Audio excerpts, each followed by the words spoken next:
Amém, né, irmãos? Boa noite. Com a paz do Senhor Jesus. João, muito obrigado, seu celular. Porque eu tenho sobrando o bolso aqui, viu? Brincadeira. Gente, vocês foram surpreendidos, eu também. Não viria hoje seria o Alan, mas por conta que já foi falado, né, suspeita do Covid, ele não pôde vir. O pastor Valmir pediu para eu vir. Eu fiquei sabendo por volta aí no culto da manhã, lá na sede. Mas para mim é uma honra estar de volta aqui, um prazer, que realmente faz muito tempo que eu não venho. Estava para vir, até comentei com alguém essa semana que eu deveria vir, não sei se, não me lembro, foi uma das pessoas que, acho que foi com o Eloy que eu comentei, que viria aqui nos próximos dias, mas não seria hoje. Mas sempre é bom pregar a palavra de Deus, né? Feliz é aquele que leva as boas novas aos necessitados.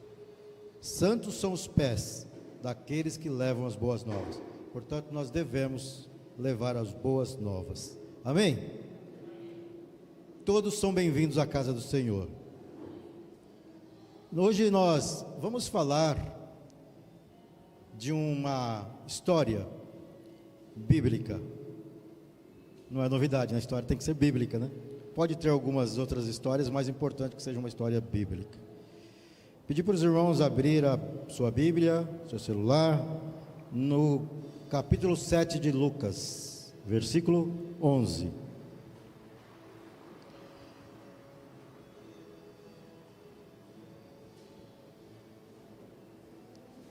Capítulo 7 de Lucas, versículo 11.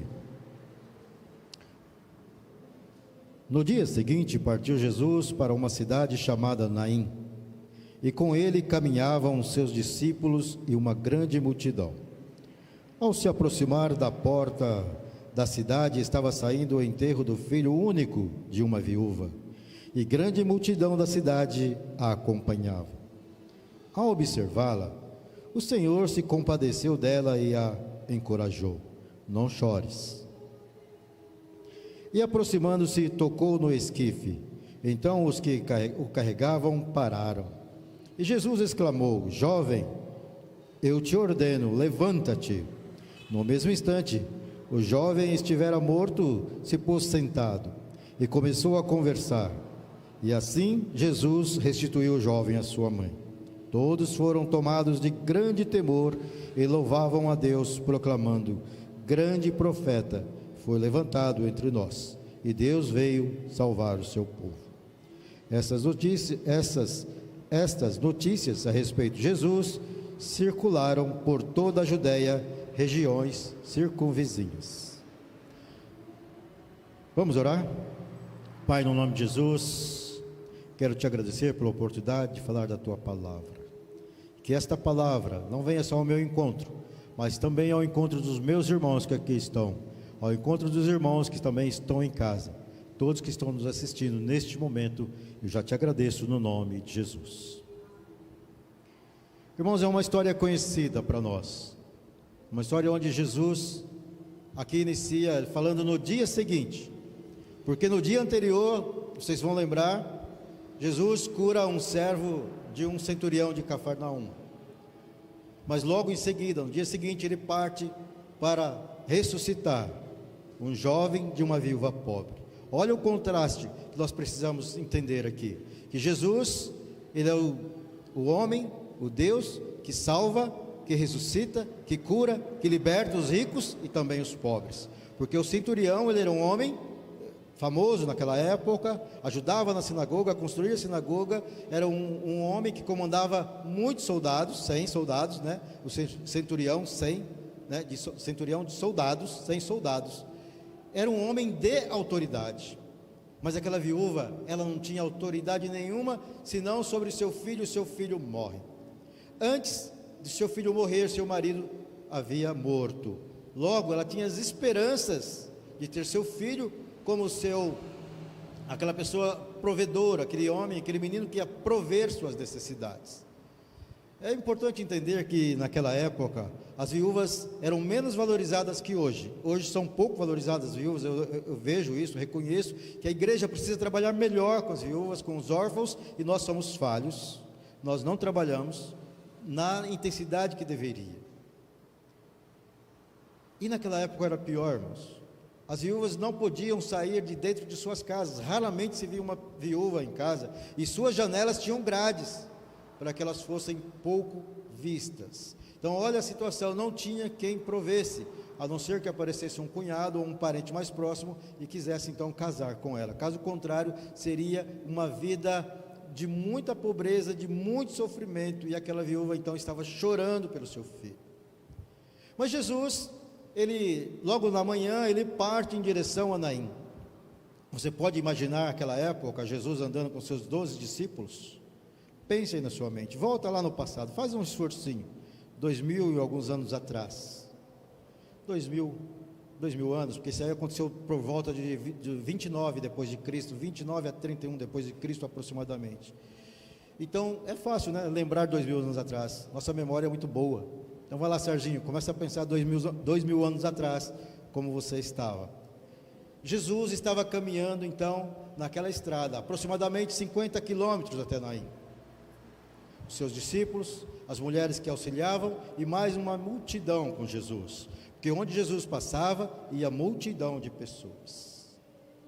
Aonde você passar, irmãos, nós precisamos, talvez não vamos levar a multidão, mas precisamos levar a multidão da palavra que está contida na Bíblia para a pessoa que necessita, porque provavelmente no meio da multidão que estava com Jesus, muitos não sabiam o que estava acontecendo, estavam felizes, e era natural que estivessem felizes, porque Jesus fazia grandes feitos, grandes milagres, havia feito uma cura, estavam contentes, porque iam viajar com Jesus, passear com Jesus.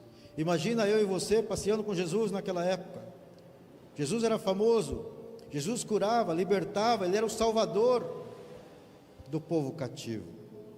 Agora pensa, não era igual hoje, era um deserto, provavelmente por volta de meio-dia, Jesus para, e vão almoçar, debaixo de uma árvore frondosa, com flores, uma bela sombra, ele se assenta, e todos começam a ouvir as histórias de Jesus. Quantas belas histórias, parábolas, Jesus não falou em algum momento ali parado debaixo daquela sombra. Nós precisamos às vezes parar para ouvir Jesus.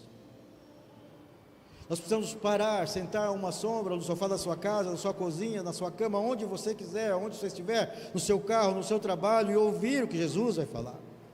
E provavelmente aquelas pessoas se deliciaram com as histórias de Jesus, contando. Mas eu também posso pensar, por um determinado momento, Jesus para e começa a olhar para o horizonte, e começa a olhar para aquelas pessoas, mulheres, homens, provavelmente algumas crianças do meio, falando, estão felizes pelos meus feitos. Mas eu antevejo uma viúva chorando, porque seu filho já é morto. Mas aquelas pessoas que estavam com ele não sabiam disto, mas Jesus provavelmente já sabia. Jesus sabia que ele tinha que ir naquele lugar, porque ele haveria de fazer um grande milagre.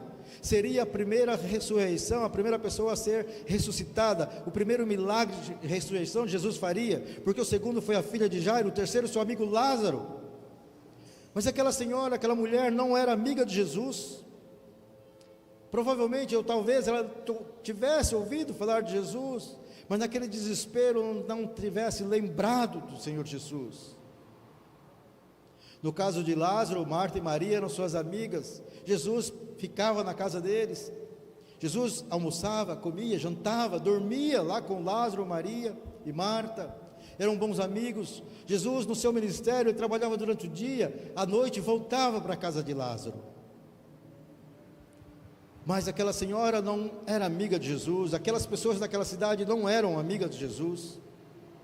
E no começo da tarde Jesus começa a caminhar, e por volta das 18 horas, 6 horas da tarde, que era o momento do velório, o momento do enterro, o cortejo já estava saindo da porta da cidade, Naim. Alguns eruditos dizem que só tinha uma porta de entrada e de saída. Era um lugarejo, era uma cidade pequena, com poucos habitantes, pobres. Mas Jesus está chegando com a sua multidão alegre. Olha o contraste, irmãos. Muitas vezes nós estamos alegres, sorrindo, festejando, mas lá do outro lado tem pessoas chorando, porque aqueles discípulos estavam com Jesus felizes, mas do outro lado, logo ali do lado, aquela mulher chorava pela perda do seu filho, pelo desespero, porque ela sabia do seu futuro seria muito difícil. E muitos de nós, às vezes choramos por um futuro sem esperança. Ainda com Jesus, nós temos medo do futuro, e às vezes deixamos de viver o presente, porque o futuro às vezes nos assusta. Da mesma maneira que pode trazer esperança, vai te assustar, porque você não sabe o que vai acontecer. E começamos a viver tristemente hoje. Mas a esperança é que Jesus nos traz a sua palavra, é que não podemos ser tristes. Tiago, eu até preguei numa última mensagem, me lembrei agora, Tiago 5, versículos 10 e 11, Tiago, capítulo 5, versículos 10 e 11, disse que mesmo entre as aflições, mesmo nas aflições, devemos ser felizes, porque os profetas antigos nas aflições foram felizes, e o profeta, ou o homem Jó, sofreu aflição, mas com paciência obteve a vitória. Muitas vezes estamos sendo aflitos agora, mas vamos obter a vitória. E Jesus se aproxima então da cidade, e uma característica de Naim é que naquela região de Sunem havia uma mulher lá no passado que também teve seu filho ressuscitado pelo profeta Eliseu, chamada Sunamita. Segundo Reis 4, 34, 35, o filho dela morre. O profeta Eliseu, o homem cheio de milagres, cheio de fé, a mulher pede socorro para ele, ele vai lá, deita sobre o filho, vocês podem ler depois. Então o corpo daquele menino começa a ser aquecido, mas ele não ressuscita. Mas Jesus é diferente. Para Jesus basta um toque e vai ressuscitar. Seus sonhos serão ressuscitados, sua esperança será ressuscitada, porque Jesus tem poder. O profeta Eliseu também tinha poder, mas olha a diferença do poder do Salvador e apenas do profeta, que curava e levava a mensagem, o grande profeta Eliseu. E o versículo 35 do capítulo 4 de Reis, Eliseu ele começa a andar para um lado e para o outro, dentro do quarto, junto com o menino, ainda morto. Eu creio que ali ele estava pedindo mais fé para Deus. Aumenta a minha fé, porque não foi suficiente para o menino sobreviver ou ressuscitar. Muitas vezes, irmãos, nós temos que pedir para Deus nessa situação difícil. A Lúcia falou que os hospitais estão cheios, está tudo cheio, está todos desesperados.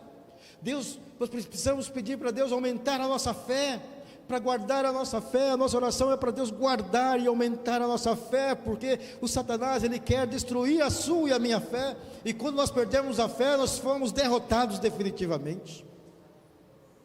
A igreja tem um papel importante hoje, não só de orar, mas também de levar esperança para aqueles que precisam e conhecer a verdade, que a verdade que está escrito na Bíblia, que muitos andam dizendo por aí, João 32, 8, conhecereis a verdade, e a verdade vos libertará.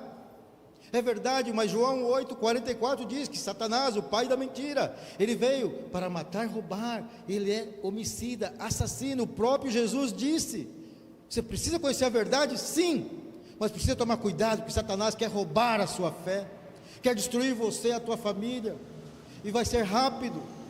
Vacilou, caiu, e para se levantar é muito difícil. Precisamos cuidar, aqueles que estão em pé precisam se cuidar para não cair. Mas Jesus, ele está muito próximo daquelas senhoras. O versículo 13 de Mateus 7 diz: não chores. Provavelmente muitos daqueles homens começassem a dizer: quem é este para dizer para ela não chorar? Quem é este que fala para uma viúva não chorar quando o seu filho está morto? Talvez não conhecessem Jesus, mas também naquele meio poderia dizer: será este o Messias, que é o prometido que viria para nos salvar? Tinham perguntas que não poderiam, talvez fossem respondidas por eles, ser respondidas por eles. Mas voltando para Eliseu, Eliseu não desistiu de orar. Eliseu não desistiu de tentar ressuscitar aquela criança, aquele menino. E pela segunda vez, cheio de fé, Eliseu vai novamente e repete tudo o que havia feito. E aquele menino dá 7 espirros. Repete comigo: 7 espirros. Impressionante, irmãos. Por que ele espirrou 7 vezes? Aí a ciência explica. Eu vou falar de forma simples, porque eu conheço pouco da ciência. Talvez a Lúcia poderia explicar melhor. Trabalha na área da saúde, convive com tantas coisas. Mas a ciência explica que o espirro, ele limpa algumas veias. A sua narina pode estar com bactérias, pode estar com alguma sujeira, alguma impureza, e aquele espirro ele libera. Ele é realmente para limpar o cérebro. Porque provavelmente quando aquele menino, seus órgãos estavam mortos, paralisados, seu cérebro foi paralisado, e quando ele foi ressuscitado, ele ia ter tremores. A Lúcia pode explicar melhor. Ele ia tremer, talvez tivesse até convulsão, mas quando ele espirra, começa a limpar tudo. Se eu não me engano, chama influência nervosa. E aquele menino, então, ele espirra 7 vezes. Aí eu descobri, irmãos, que nós não podemos prender o espirro, mesmo que seja com a máscara. Nós precisamos espirrar. É lógico, neste momento não vamos espirrar na frente de todas as pessoas, porque está sendo um momento difícil. Sai numa velocidade, aí talvez eu possa errar, mas uma velocidade de 160 km por hora, mais rápido que eu quando era jovem, quando eu corria. Brincadeira, irmãos, nem de carro acho que eu consegui essa velocidade. Irmãos, é importante espirrar, mas o importante aqui é que Eliseu não desistiu. E muitas vezes nós desistimos por muito menos. Muitas vezes nós estamos pertinho do milagre, mas paramos. Estamos pertinho da vitória e paramos. Eliseu não parou. Eliseu continua pedindo: Deus, aumenta a minha fé. E eu tenho falado para o Senhor aumentar a minha fé desses dias para cá, porque está difícil viver em todos os aspectos, porque é muita tribulação, irmãos, é muito desespero, é muito medo, que nem vou culpar a mídia, mas que está acontecendo, e nós começamos a ter medo. Mas a palavra de Deus é encorajadora, que nós vamos vencer, e é nisso que nós temos que acreditar, que Jesus vai nos dar a vitória, como deu para o servo do centurião, e como deu para este jovem. Mas voltando aqui para a história, você está dentro dela. Jesus está chegando então, e aquela multidão para. Jesus toca no esquife, ou seja, no caixão, na urna. Jesus não toca no morto, ele não precisa tocar na pessoa. Então basta um toque de Jesus na cadeira que você está sentado, no seu carro, no seu celular. Deus pode dar uma palavra a você olhar, e você ficar com ânimo dobrado para viver as dificuldades, para vencer mais um dia, mais uma noite. Jesus apenas toca, e aquele menino então ele se levanta, e quando ele se levanta, ele reconhece aquele povo. O que nós precisamos para ser tocado por Jesus? Precisamos caminhar com Jesus, precisamos passear com Ele, conhecê-lo melhor, não desistir no meio do caminho, porque Jesus nunca desistiu. Precisamos andar alinhado com a palavra de Deus, precisamos ter o Espírito de Deus na nossa vida. Mas se nós formos falar para muitas pessoas, elas não vão entender, porque o próprio Paulo disse que não adiantaria falarmos para as pessoas naturais, que eles não iam entender espiritualmente. Mas você que entende espiritualmente, aceita a palavra. Eu preciso aceitar a palavra e entender que basta um toque de Jesus para que eu tenha vitória. Mas também preciso entender que a minha fé, infelizmente, é limitada, irmãos. E eu preciso insistir com Deus, como Eliseu insistiu, para aumentar a minha fé, para que eu possa fazer algo pequeno, mas vou fazer. Eu pedi para o Sérgio, para os levitas virem, e já estou encerrando, irmãos. As minhas mensagens são sempre muito curtas, Mas creio que você entendeu a palavra de Deus. Creio que você entendeu que a mensagem é andar com Jesus. Que a mensagem é eu e você não escolher pessoas para pregar o Evangelho. A mensagem é para que eu pregue para todas as pessoas, independente da classe social, independente da minha situação. Eu preciso pregar a palavra de Deus. Eu não posso ficar calado sem pregar a palavra. Porque imagina, para aqueles discípulos andando com Jesus, quantas coisas lindas eles viram, quantos caminhos eles passaram, aproximadamente 50 quilômetros andando num só dia com Jesus, quantas horas juntos, quantos eles aprenderam. Quantos minutos eu ando com Jesus por dia?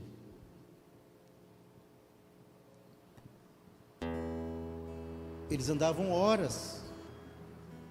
Será que eu consigo andar 1 hora com Jesus? Esse tempo tão tribulado, tão corrido. Será que eu consigo andar meia hora com Jesus? 40 minutos? 2 horas? O dia todo?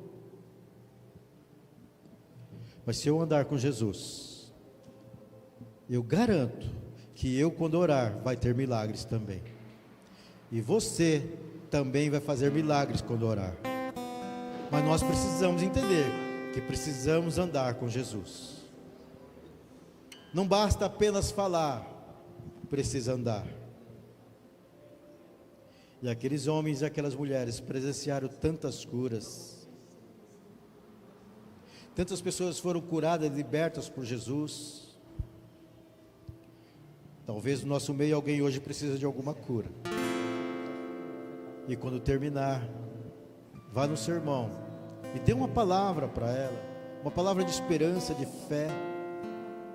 Porque em meio a tribulações, não fale coisas negativas, fale coisas positivas. Acrescenta fé na vida do teu irmão, da tua irmã. Fala as coisas boas que aconteceram na tua vida, na minha vida. Tantas coisas boas acontecem nas nossas vidas, nós só lembramos das más, das ruins. O que de bom já aconteceu com você nessa semana? Ah, nada. Alguém pode dizer nada? Mas eu diria para você e para mim também, que Deus nos livrou de tantas coisas essa semana.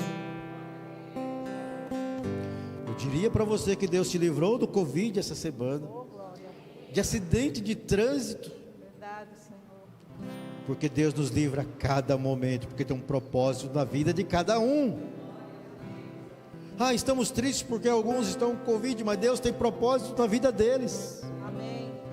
Porque eu tenho certeza que é na tribulação que o homem é reformado. Amém. Na tribulação a sua fé é reforçada, é aumentada. Porque na tribulação e é no silêncio do deserto onde eu posso ouvir a palavra de Deus. Amém.